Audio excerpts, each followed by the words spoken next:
नमस्कार दोस्तों, स्वागत है आपके अपने YouTube चैनल ईरा टेक्निकल ज्ञान के अंदर। आज के वीडियो में हम बात करेंगे आंगनबाड़ी केंद्र के अंदर जो वैकेंसी आई है, भर्ती आई है, कार्यकर्ता, मिनी कार्यकर्ता, सहायिका और सहयोगिनी की, उसके बारे में आज के वीडियो में हम क्लियर चीज़ करेंगे सारी कि किस प्रकार की ये वैकेंसी है, क्या इसका मानदेय होगा, कौन सी क्वालिफिकेशन आपको चाहिए इसमें अप्लाई करने के लिए और किस प्रकार आप इसमें अप्लाई कर सकते हो ऑफलाइन। हम लोग आज बात करेंगे कि ऑफलाइन अगर हमें फॉर्म फिलअप करना है तो हम उसको किस प्रकार से फिलअप करेंगे, कहाँ से इस फॉर्म को हम लोग डाउनलोड करेंगे, उसके बारे में। तो वीडियो के अंत तक बने रहे। देखो, आपको जैसे पता हो कि एक नोटिफिकेशन आई थी अखबार के अंदर कि प्रदेश में भरे जाएंगे करीब 15,000 पद। आंगनबाड़ी केंद्रों पर होगी मानदेय कार्मिकों की भर्ती, यानी मानदेय के आधार पर कुछ कर्मचारी लिए जाएंगे आंगनबाड़ी केंद्र पर काम करने के लिए। तो सरकार ने जारी किए आदेश, अगले माह में की जाएगी भर्ती, यानी अगले महीने में जो भर्ती है वो जारी होने वाली है। तो ये फिलहाल बांसवाड़ा की तरफ से जारी हुआ था, एक न्यूज़पेपर कटिंग है। इसके अलावा इसमें जो पद रहेंगे वो रहेंगे कार्यकर्ता के लिए 3686 पद, मिनी कार्यकर्ता चाहिए 708 और सहायिका चाहिए 4122 और सहयोगिनी चाहिए 6511। यानी काफ़ी बहुत बड़ी भर्ती होने वाली है 15,000 पदों के लिए, जो मानदेय के आधार पर आंगनबाड़ी के अंदर रखे जाएंगे। तो अब हम बात करेंगे कि इसके लिए हमारे पास योग्यता क्या होनी चाहिए उसके बारे में। तो बात करें योग्यता के बारे में कि आंगनबाड़ी कार्यकर्ता के रूप में अगर आप अप्लाई करना चाहते हो तो आपके पास क्या क्वालिफिकेशन होनी जरूरी है। पहला है शैक्षणिक योग्यता संबंधी अंक तालिका व प्रमाण पत्र। आपने जो भी चीज़ पढ़ाई कर रखी है उसका प्रमाण पत्र आपको जारी करना है। सेकेंडरी की अंक तालिका प्रमाण पत्र होना आवश्यक है, यानी अगर आपने 10वीं क्लास नहीं की है तो आप इसमें अप्लाई नहीं कर सकते। तो एक तो इसमें ये हो गया है कि आपके 10वीं पास होना जरूरी है। दूसरा, मूल निवास प्रमाण पत्र, मतदाता पहचान पत्र, राशन कार्ड, आधार कार्ड, सभी दस्तावेजों में से कोई एक आवश्यक है। आपके पास मूल निवास होना ज़रूरी है। इसके साथ में आपके पास अगर पहचान पत्र है या राशन कार्ड है या आधार कार्ड है तो इनमें से आपके पास एक होना ज़रूरी है। अगला है कार्य अनुभव प्रमाण पत्र, सहायिका और आशा सहयोगिनी या साथिन के रूप में 1 वर्ष का कार्य अनुभव आपके पास सहायिका के रूप में या आशा सहयोगिनी के रूप में या साथिन के रूप में आपने अगर 1 वर्ष कार्य किया तो वो अनुभव प्रमाण पत्र आपको चाहिएगा। साथ में ज्योति योजना लाभार्थी होने का प्रमाण पत्र भी आपके पास होना जरूरी है अगर आप इनके लाभान्वित है तो। इसके अलावा है विधवा परिवक्ता तलाकशुदा प्रमाण पत्र अगर हो तो, अगर आप विधवा हो, परिवक्ता हो या तलाकशुदा हो तो आपका उसको प्रमाण पत्र जारी करना पड़ेगा। इसके बाद में सबसे ज़रूरी जो चीज़ इन्होंने जारी की वह RSCIT का प्रशिक्षण प्रमाण पत्र, यानी आपके पास RKCL या जो RSCIT बोला जाता है इसको, उसका प्रमाण पत्र होना जरूरी है। जो एक कंप्यूटर कोर्स है 3 महीने का करवाया जाता है, वो आपके पास होना जरूरी है। अनुसूचित जाति, पिछड़ा वर्ग, अल्पसंख्यक प्रमाण पत्र, यानी जो आपके जाति प्रमाण पत्र होगा वो भी आपके पास होना ज़रूरी है। इसके अलावा BPL कार्ड, केंद्र सरकार की सूची में सम्मिलित एवं आवश्यक दस्तावेजों में शिवम प्रमाणित सहायता।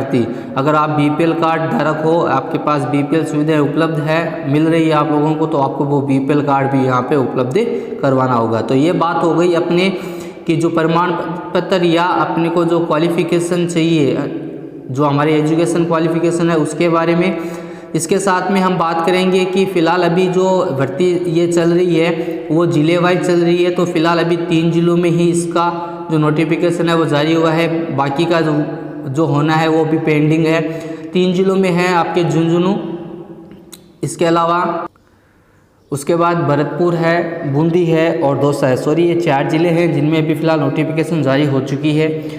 आशा सहयोगिनी या जो आंगनबाड़ी केंद्र है उनके लिए जो नोटिफिकेशन जारी है वो भी फ़िलहाल 4 राज्यों में जारी है, बाकी राज्यों में भी जारी हो जाएगी। तो आप इन डॉक्यूमेंटों को अपने हिसाब से तैयार कंप्लीट करके रखें ताकि आप भी इसमें अप्लाई कर सकते हैं। अब हम बात करते हैं कि किस प्रकार से फॉर्म आएगा, अपना जो ऑफलाइन फॉर्म होगा वो कहाँ से हम लोग प्राप्त करें और कैसा फॉर्म होगा, क्या उसमें सूचना हमें डालनी होगी और किस किस हिसाब से उनके नियम होंगे, उन नियमों को हम लोग फॉलो कर पाएंगे उसके बारे में।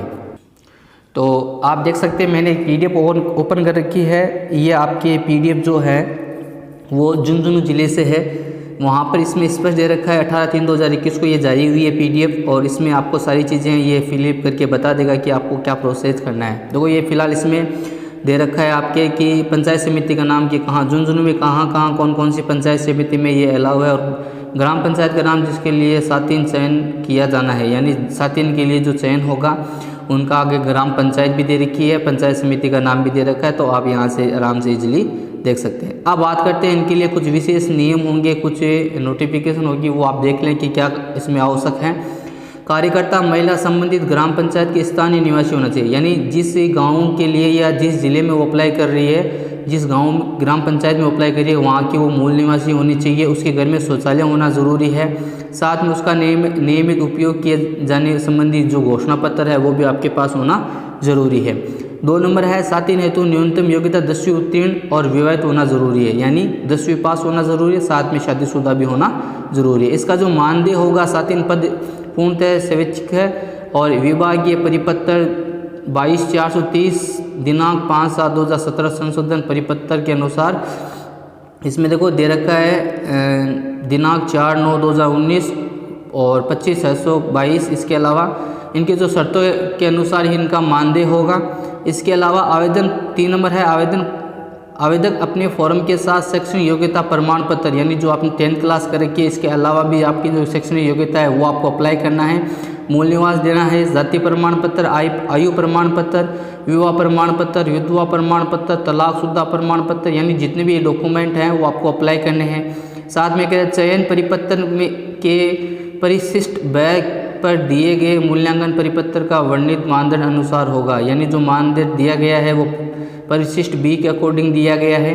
साथ में विज्ञप्ति जारी होने की तिथि तक आवेदन की आयु 25 से 30 वर्ष होनी ज़रूरी है। अगर आप इसमें अप्लाई कर रहे हो तो आपकी जो उम्र है वो 21 से 35 वर्ष के बीच होनी चाहिए। इसके अलावा जो अनुसूचित जाति जनजाति के अभ्यर्थी हैं उनके 21 से 40 वर्ष रहेगी। विधवा, तलाकशुदा और परिपक्वता के लिए 21 से 45 वर्ष की आयु रहेगी, यहाँ तक वो अप्लाई कर सकते हैं। इसके साथ में 5 नंबर है विज्ञप्ति जारी होने की तिथि तक आवेदक की आयु हो गई 21 से 35 वर्ष तक।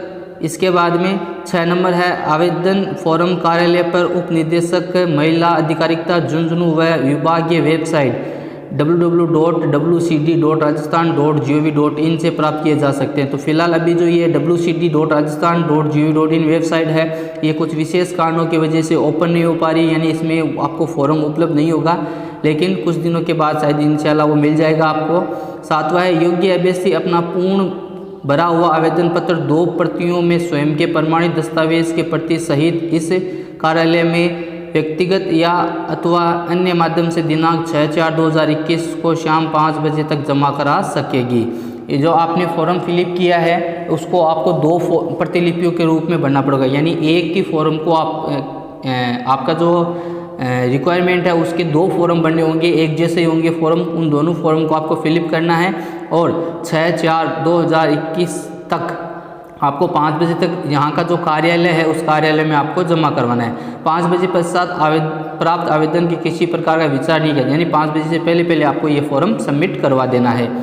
8 नंबर कह रहा है आवेदनकर्ता महिला के घर में शौचालय होना जरूरी, जो हम लोग पहले देख चुके हैं। इसके साथ जिस ग्राम पंचायत में जनसंख्या का 50% से अधिक अनुसूचित जाति जनजाति अल्पसंख्यक वर्ग का है उस संबंध में आवेदक की संबंधित वर्ग का प्रमाण पत्र आवेदन पत्र के साथ आवश्यक रूप से संलग्न करना होगा, यानी जाति प्रमाण पत्र आपको इसमें भी डालना होगा। साथ में ये ग्राम पंचायतों के चयन हेतु उसी वर्ग की महिला का चयन अनिवार्य किए जाने का दायित्व संबंधित ग्राम पंचायत को होगा। अब ग्राम पंचायत ही आपके हिसाब से इसको डिसाइड कर पाएगी। इसके साथ में 10वां नंबर पॉइंट है एक बार आवेदन प्रस्तुत करने के पश्चात उसमें संशोधन करने अथवा अनुलंघन संकलन किए जाने की अनुमति नहीं होगी, यानी आपको जब भी आप फॉर्म भरो तो आप इसको ध्यानपूर्वक फॉर्म फिलअप करना है। एक बार जो आपने भर दिया वही सही माना जाएगा, बाकी इसमें कोई करेक्शन का आधार नहीं होगा। साथ में इस संबंध में विस्तृत जानकारी उप निदेशक महिला अधिकारिता झुंझुनू कार्यालय से प्राप्त किया जा सकता है। तो हम लोगों ने झुंझुनू की PDF ओपन कर रखी है, तो हम लोग फिलहाल झुंझुनू के बारे में बता रहे हैं। जिस जिले में, जैसे बूंदी है, कोटा है, बूंदी है, आपके दौसा है, झुंझुनू है, ये जो जिन जिलों में ये नोटिफिकेशन ओपन हो चुकी है, वैकेंसी ओपन हो चुकी है, उनमें आप वहाँ के जो उप निदेशक महिला अधिकारिता होगा कार्यालय, वहाँ से आप यहाँ से प्राप्त कर सकते हैं। तो ये तो अपनी थी बात थी महिला जो आंगनबाड़ी केंद्र के अंदर वैकेंसी आ रखी है उसके बारे में। साथ में आपको इससे संबंधित जो आपका ये फॉर्म चाहिए, तो फॉर्म में देखो क्या क्या चीज़ें होगी वो आपको मैं बता देता हूँ कि सातिन पद हेतु जो आवेदन पत्र होगा वो इस प्रकार से होगा। पंचायत समिति का नाम आपको ऊपर लिखना है, फिर ग्राम पंचायत का नाम लिखना है, साइड में आपको जिले का नाम लिखना है। इस पर दे रखा है आवेदन 2 प्रतियों में भरें, यानी एक ही फॉर्म को आपको 2 बार फिलअप करना है। साइड में फ़ोटो आपको अपलोड करनी है जो पासपोर्ट साइज की होगी, चिपका के आपको देनी है। जिसके लिए आवेदन किया था है उस ग्राम पंचायत का नाम लिख दें यहाँ पे। फिर राजस्व ग्राम जो आपका गाँव है उसका गाँव का नाम लिख के आपका खुद का नाम, आपके पति का नाम, आपके पिता का नाम, पत्र व्यवहार का पता, आपका जो एड्रेस है वो आपको डालना है, संपर्क नंबर डालने हैं, मोबाइल नंबर जो आपके होंगे, आपकी डेट ऑफ बर्थ डालनी है और जो आपकी उम्र हुई है, कितने वर्ष के हो गए, कितने महीने के हो गए, वो आपको यहाँ पे डालनी है। और साथ में एक रहा है विज्ञप्ति जारी करने की तिथि पर ही आपकी जो एज है उसके अनुसार आपको फिलअप करना है। फिर आपकी जो जाति है, फिर आपका जो वर्ग है, विवाह की स्थिति है, क्योंकि इसमें आपको विवाहिक बनना पड़ेगा, अविवाहित इसमें ऑप्शन भी नहीं है। इसके अलावा अगर विधवा है, परिवक्ता है या तलाकशुदा है उसके ऊपर आपको टिक करना है। विवाह की तिथि देनी है कि आपकी शादी कब हुई है वो तारीख डालनी है। इसके बाद में शैक्षणिक योग्यता का विवरण जो मैंने आपको बताया था कि क्या क्या डॉक्यूमेंट आप लोगों को अपना लगाने हैं उसकी जानकारी आपको यहाँ पे डालनी है। फिर है पूर्व में संपन्न कार्य अनुभव, आपका जो अनुभव एक्सपीरियंस सर्टिफिकेट है वो भी आपको यहाँ पे उसकी डिटेल यहाँ पे डालनी है। साथ में कह रहा है जहाँ आवश्यक हो प्रमाण पत्र की स्वयं प्रमाणिक प्रति संकलन की जाए, यानी आपने को खुद को इसमें साइन करके फॉर्म पे और फिर आपको जो डॉक्यूमेंट है, जो आपकी एक्सपीरियंस सर्टिफिकेट है, जो आपके 10th क्लास की मार्कशीट है या जो डॉक्यूमेंट मांगे हैं उनको आपके खुद को सत्यापित करना है या खुद के साइन करके आपको इसमें साथ में लगाना है। इसके बाद में अन्य योग्यता का विवरण जैसे RKCL का मांगा है तो आपको यहाँ RKCL का डालना है। आवेदन पत्र प्रस्तुत करने की तिथि, आप ये फॉर्म कब जमा करवाने जा रहे हो उसकी तारीख आपको डालनी है। और ये तो सारी चीज़ें हो गई आपके। तो इसमें साथ में अगर सभी दस्तावेजों की स्वयं प्रमाणित तिथियाँ, आपको कौन कौन से जो डॉक्यूमेंट है वो इसमें अप्लाई करने हैं तो आप यहाँ से अप्लाई कर सकते हो। इसमें एक RTO अंक तालिका भी प्रमाण पत्र मांगा है शैक्षणिक पिछड़ेपन की स्थिति वालों के लिए। जो 7 जिले हैं जैसे बाड़मेर है, जैसलमेर, जालौर, प्रतापगढ़, सिरोही, टोंक, उदयपुर हेतु उनके लिए RTO क्लास के लिए ही होगा। तो ये तो थी अपनी सारी प्रोसेस फॉर्म फिलअप करने की। साथ में आपको इसमें एक घोषणा भी रहेगी, वो घोषणा करनी है। फिर यहाँ देखो नीचे लिखा है रसीद यहाँ से फाड़कर आवेदनकर्ता को दी जाएगी।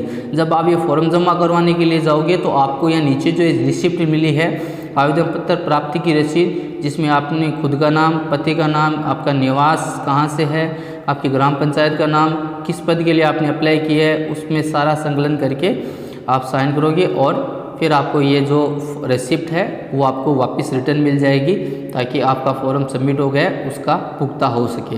तो ये तो कंप्लीट जानकारी है आपके जो राजस्थान के अंदर आंगनबाड़ी केंद्र के अंदर जो वैकेंसी आ रखी है, भर्ती आ रही है, मानदेय के आधार पर जो कार्यकर्ता चाहिए उसके बारे में। आशा करता हूँ कि मेरे द्वारा दी गई जानकारी आपके समझ में आ गई। समझ में आए तो वीडियो को लाइक करें, कमेंट करें और अपने कंप्लीट उन दोस्तों को साथ शेयर करें जो आंगनबाड़ी कार्यकर्ता के अंदर अप्लाई करना चाहते हैं, उन सबको ये शेयर करें। और अभी तक आपने मेरे चैनल को सब्सक्राइब नहीं किया तो प्लीज़ चैनल को सब्सक्राइब करें, बेल आइकन को प्रेस करें ताकि और जो ऐसी वैकेंसी आती रहेगी उनके बारे में आपको मैं सूचना देता रहूं, इत्तला करता रहूं।